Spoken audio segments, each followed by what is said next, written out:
Times news channel देख रहे आप सभी दर्शकों का बहुत बहुत स्वागत है। मैं हूं रमनदीप कौर। इस वक्त की बड़ी खबर आ रही है प्रयागराज से। क्या है पूरा मामला, देखने के लिए बने रहिए हमारे साथ।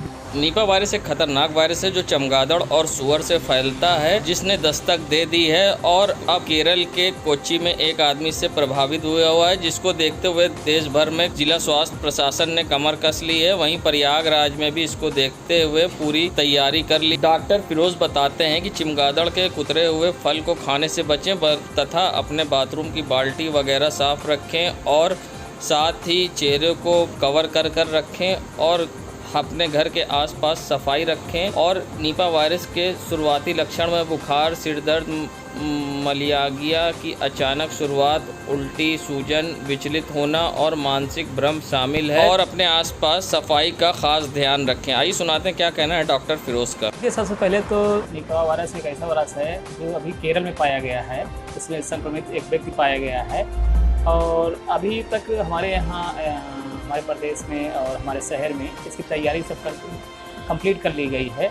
और ये एक जैसे चमगादड़ से और सुअर से के ज़रिए फैलता है, तो हर आदमी को कोशिश ये करना चाहिए कि जैसे हर आदमी को ये कोशिश करना चाहिए कि कोई परिंदा है कि कहीं किसी फल पे बैठ रहा है, कहीं पे किसी के पास बैठ रहा है, तो उस फल को नहीं खाना चाहिए, या सुअर है उससे दूर रहना चाहिए। साफ़ सफाई का खास ख्याल रखना चाहिए, क्योंकि देखिए ये होता क्या है कि ड्रॉपलेट इन्फेक्शन होता है, जैसे किसी के लाश से, किसी सलाइवा से, किसी के छींकने से, ये भी एक दूसरे में फैल सकता है।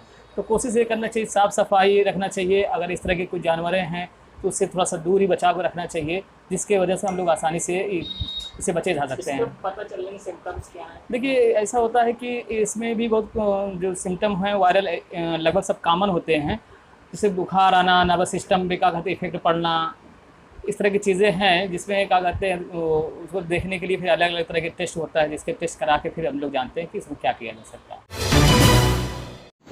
आज पूरे देश में गणेश चतुर्थी धूमधाम से मनाई जा रही है। आज से गणेश उत्सव का भी आरंभ हो चुका है। प्रयागराज में गणेश चतुर्थी लोग मना रहे हैं और पंडाल में गणेश मूर्ति स्थापना करके पूजा अर्चना भी कर रहे हैं।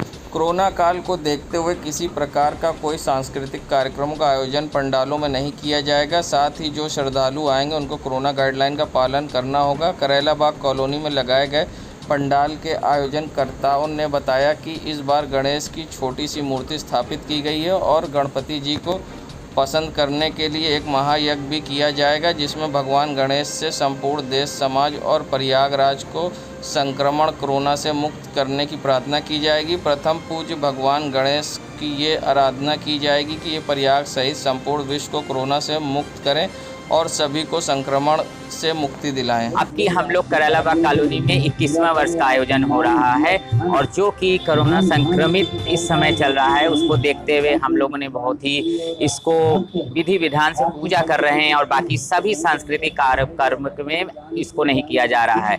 और इसमें सबसे विशेष है कि इस समय जहाँ देश इस संक्रमण से जूझ रहा है, उससे हम लोग ने एक महायज्ञ कर रहे हैं, जिससे कि पूरे देश और अपने प्रयागवासियों में सुख शांति बने रहें और प्रथम पूज्य भगवान गणपति जी इस संक्रमित काल से सभी की रक्षा करे और सबके घर में सुख समृद्धि का वास हो। और भगवान गणपति जी छोटे से हमारे आए हैं, जो कि जिसमें रिद्धि सिद्धि और शुभ लाभ के साथ विराजमान है। हम सब यही कामना करते हैं कि अब इस महामारी से सभी को मुक्ति मिले। हम लोग इसके लिए विशेष यज्ञ, जिसमें हम लोग तरह तरह की जड़ी बूटियों से करेंगे, जो कि वातावरण को शुद्ध करते हुए संक्रमण से मुक्ति दिलाएगा। गणपति जी भाद्र पक्ष शुक्ल पक्ष की आगमन होता है, जो कि 11 दिन अपने पृथ्वी में विचरण करते हैं। उसके बाद अनंत चतुर्दशी अर्थात 10 दिन बाद ही अपने परम वैकुंठ धाम को जाते हैं विसर्जन से।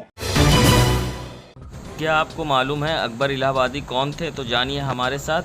अकबर इलाहाबादी इलाहाबाद के एक बहुत बड़े शायर थे, साथ ही बैरिस्टर भी थे। उनका जन्म 16 नवंबर 1846 में हुआ था और 9 सितंबर 1921 में वे दुनिया को अलविदा कह गए थे। वे रानी मंडी में उनकी कोठी इशरत मंजिल थी, जिसमें अब यादगार हुसैनी इंटर कॉलेज है। दूसरी उनकी मज़ार जो काला दाड़ा कब्रिस्तान में अकबर इलाहाबादी की पहली बीवी ख़त्म हो जाने के बाद दूसरी शादी हुई थी। दोनों बीवियों से उनके दो संतान थी।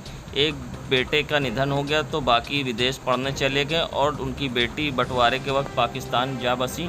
बताते हैं कि कभी अफसर लिफाफा सेंटर के बगल में कोठी का रास्ता होता था, मगर वक्त बदला तो मुख्य दरवाज़ा रानी मंडी में खुला। 1942 में यहाँ शिया इंटर कॉलेज खोलने का प्रस्ताव पारित किया गया। वर्ष 1949 में इमामिया को हाई स्कूल की मान्यता मिली। एक और ख़ास बात, इशरत मंजिल के तर्ज पर रखा गया आनंद भवन का नाम। अकबर इलाहाबादी और मोतीलाल नेहरू बहुत अच्छे मित्र थे। जो मोतीलाल नेहरू ने आनंद भवन खरीदा तो उनसे नाम के लिए अकबर की सलाह ली। तब अकबर ने कहा, मेरी इशरत मंजिल का तर्जुमा अनुवाद कर दें। इसका अर्थ था ऐसा भवन जहां आनंद हो। मोतीलाल ने उसका नाम मिल गया और मोतीलाल नेहरू ने आनंद भवन नाम रखा। हम आज खड़े हुए हैं, ये अकबर इलाहाबादी साहब का अपना घर था और इस घर में वो एज ए बैरिस्टर रहते थे। जब वो बैरिस्टर हुए थे तो यहीं पे रहते थे और पूरा अधिकतर उन्होंने जीवन यहीं पर गुजारा।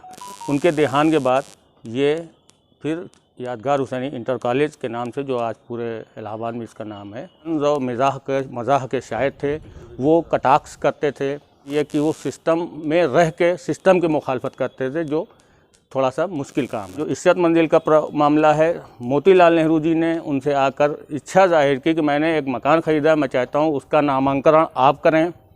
तो उन्होंने उसका नामांकन आनंद भवन किया, जो इशरत मंजिल का हिंदी रूपांतरण है।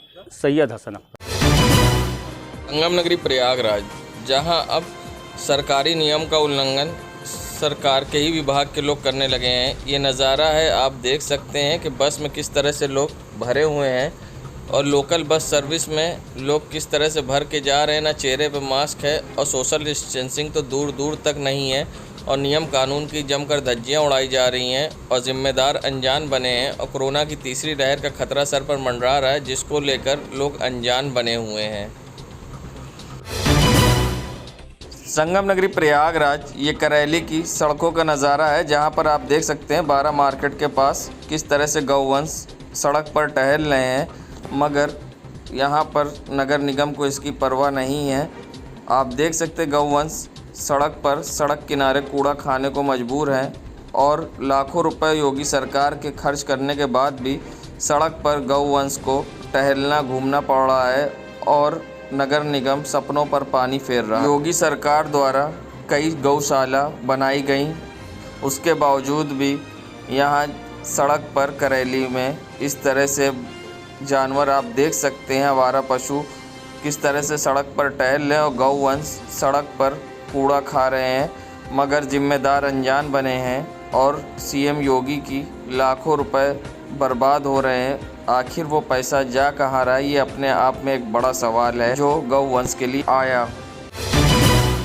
प्रयागराज शाहगंज क्षेत्र का नज़ारा है, जहां पर आप देख सकते हैं स्ट्रीट लाइटें जल तो रही हैं, मगर कई स्ट्रीट लाइट ख़राब पड़ी हैं क्योंकि एलईडी इसकी ख़राब हो चुकी हैं। क्योंकि दिन के उजाले में अक्सर यहां स्ट्रीट लाइटें आपको शहर में जलती दिखाई देंगी, जिसको लेकर खबर भी कई बार प्रमुखता से चलाई गई, मगर नगर निगम अनजान बना है और उसकी वजह से लगातार ख़राब होती स्ट्रीट लाइट और रात में फिर स्ट्रीट लाइटें बंद पड़ी होती हैं, जिससे आने जाने वाले लोगों को समस्या होती है। वहीं एक तरफ ख़राब होती स्ट्रीट लाइट, दूसरी तरफ होती बिजली की बर्बाद।